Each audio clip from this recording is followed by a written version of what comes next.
7월 27일 수요일입니다. 느헤미야 1장 기도의 모범 답안이라는 주제로 말씀을 나누겠습니다. 먼저 기도로 시작하신 후 성경을 1, 2, 3 읽기 바랍니다. 꾸준한 영성을 여는 당신의 인생을 변화시킵니다. 말씀 다 묵상하셨습니까? 첫 번째, 성경에 나오는 페르시아 왕들. 에스라와 느헤미야는 페르시아 제국 시대를 배경으로 합니다. 성경에 페르시아의 왕들이 몇 명 나옵니다. 가장 먼저 등장한 왕은 1차 기한을 허락했던 고레스 왕입니다. 에스라 1장 1절입니다. 바사왕 고레스 5년에 여호와께서 에레미야의 입을 통하여 하신 말씀을 이루게 하시려고 바사왕 고레스의 마음을 감동시키심에 그가 온 나라에 공포도 하고 조서도 내려 이르되. 그 다음은 다리오 왕입니다. 고레스 왕과 다리오 왕 사이에 두 명의 왕 캄비세스 2세와 바르디아가 더 있었는데 성경에는 나오지 않습니다. 다리오 왕은 16년 동안 중단되었던 성전 재건을 다시 허용한 왕입니다. 에스라 6장 15절입니다. 다리오 왕 제6년 아달월 3일에 성전 일을 끝내니라. 다리오 왕 다음이 아하수에로 왕입니다. 우리가 잘 알고 있는 에스더의 남편이며 아닥사스다 왕의 아버지입니다.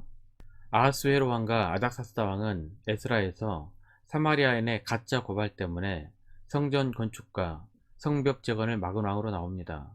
하지만 이 두 왕은 시대적으로 봤을 때 성전 재건과는 관련이 없습니다. 왜 성전 재건 시대에 이 두 왕의 이름이 나오는지는 난해한 부분입니다. 이 두 왕 이전에, 즉 다리오 왕 때 이미 성전은 완공이 된 상태입니다. 아닥사스다 왕은 에스라와 느헤미야 시대에 매우 중요한 역할을 했던 페르시아 왕입니다. 1절입니다. 하갈의 아들 느헤미야의 말이라.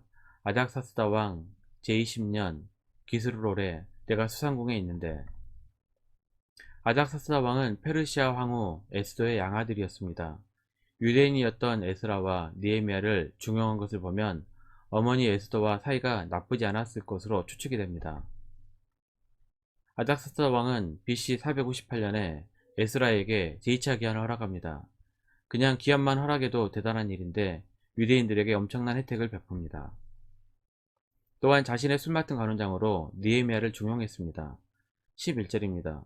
주여 구하오니 귀를 기울이사 종의 기도와 주의 이름을 경외하기를 기뻐하는 종들의 기도를 들으시고 오늘 종이 형통하여 이 사람들 앞에서 은혜를 입게 하옵소서 하였나니 그때 내가 왕의 술 간원이 되었느니라. 당시 왕의 생명과 직결된 술과 음식을 맡은 간원은 아무나 될 수 없었습니다. 가장 신뢰할 만한 사람을 쓸 것입니다. 또한 권력서열로도 꽤 높은 자리입니다. 아닥사스다 왕은 양어머니인 에스더를 잘 따랐던 것 같고 유대인들에게도 호의적이었던 것을 알 수 있습니다. 두 번째, 느헤미야의 기도. 느헤미야가 아닥사스다 왕의 술 맡은 간원장으로 있을 때 유다에서 하나니가 두어 사람들과 함께 페르시아 수상궁으로 느헤미야를 찾아옵니다. 3절입니다.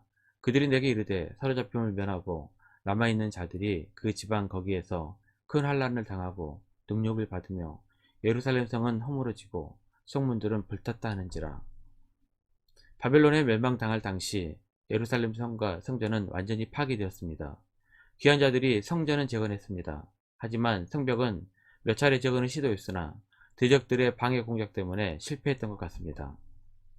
그 때문에 주변 나라의 약탈로 귀한 민들이 심히 고생하고 있다는 고국의 형편을 들은 것입니다. 멀고 먼 조국 땅의 괴로운 현실을 듣자 느헤미야는 몹시 괴로웠습니다. 당장 자신의 힘으로 할 수 있는 일이 없었습니다. 하지만 가만히 있지 않았습니다. 느헤미야는 기도했습니다. 느헤미야의 기도는 우리에게 기도에 대해 매우 모범적이며 자세한 지침을 제공합니다. 느헤미야의 기도를 통하여 몇 가지 지침을 알아봅니다. 첫 번째, 구체적으로 기도해야 합니다. 모호하게 혹은 얼렁뚱땅 기도하지 말라는 말입니다. 2절입니다. 내 형제들 가운데 하나인 하나니가 두 사람들과 함께 유다에서 내게 이르렀기로 내가 그 사로잡힘을 면하고 남아있는 유다와 예루살렘 사람들의 형편을 물은즉. 느헤미야는 예루살렘을 위해 기도할 때 정확한 형편을 물어보았습니다. 왜 그렇습니까? 형편을 정확하게 알아야 구체적으로 기도할 수 있기 때문입니다. 두 번째, 간절히 기도해야 합니다. 느헤미야는 눈물로 금식하며 기도했습니다. 4절입니다. 내가 이 말을 듣고 앉아서 울고 수일 동안 슬퍼하며 하늘의 하나님 앞에 금식하며 기도하여. 이것은 바로 기도할 때 태도를 말합니다. 아마 우리 크리스천들이 하는 기도 중 가장 대충 하는 기도는 식사 기도일 것입니다. 물론 안 하는 것보다 낫지만 너무 성의가 없습니다. 간절하다는 것을 쉽게 말하면 이렇습니다. 자녀가 심히 아플 때 부모는 간절한 마음이 생깁니다. 세 번째, 말씀으로 기도하기입니다. 5절입니다. 이르되 하늘의 하나님 여호와 크고 두려우신 하나님이여, 주를 사랑하고 주의 계명을 지키는 자에게 언약을 지키시며 긍휼을 베푸시는 주여 간구하나이다. 느헤미야는 하나님의 말씀을 근거로 기도합니다. 출애굽기 20장 6절입니다. 나를 사랑하고 내 계명을 지키는 자에게는 천대까지 은혜를 베푸느니라. 말씀으로 기도하는 방법입니다. 기독교 초기에 수도원을 중심으로 발전한 기도법인 렉시오 디비나입니다. 하나님의 말씀을 붙들고 기도하는 방법입니다. 좀 쉽게 설명하자면 큐티와 굉장히 유사합니다. 큐티는 말씀 묵상에 좀 더 비중을 둔다면 이 기도는 묵상한 말씀을 가지고 기도에 더 많은 비중을 둔다는 차이만 있습니다. 이 기도는 굉장히 힘이 있습니다. 우리의 영성이 말씀의 수준까지 올라가는 경험을 하게 됩니다. 구약에 나오는 기도문을 읽다 보면 거의 대부분 하나님의 말씀을 근거로 기도를 합니다. 네 번째, 쉬지 않는 기도, 그리고 회개 기도. 6절입니다. 이제 종이 주의 종들인 이스라엘 자손을 위하여 주야로 기도하오며 우리 이스라엘 자손이 주께 범죄한 죄들을 잡아가오니 주는 귀를 기울이시며 눈을 여시사 종의 기도를 들으시옵소서. 나와 내 아버지의 집이 범죄하여. 기도의 묘미 중 하나는 기도가 즉시 응답되는 것입니다. 가끔은 즉각 응답을 받기도 합니다. 하지만 모든 기도가 즉각 응답을 받는 것은 아닙니다. 몇 년을 기도해도 더 기도해야 할 때가 있습니다. 우리의 기도가 단 한 번에 응답되면 좋겠지만 그렇지 않을 때에는 2번이고 3번이고 계속해서 기도해야 합니다. 그래서 성경은 말씀하고 있습니다. 데살로니가전서 5장 16절 18절입니다. 항상 기뻐하라, 쉬지 말고 기도하라, 범사에 감사하라. 이것이 그리스도 예수 안에서 너희를 향하신 하나님의 뜻이니라.